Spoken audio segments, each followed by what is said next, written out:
Mater amoris plena, Dominus tecum es lux eius, et flamma clama.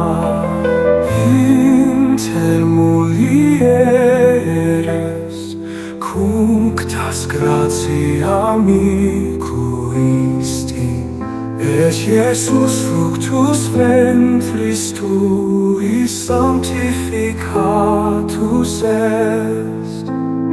Sancta Maria, Dei omnipotentis Mater, ora pro nobis peccatoribus in hoc mundo immenso, cum nos adveniat nobis atsis adunc, et preces nostras ad celestem Thesarufe.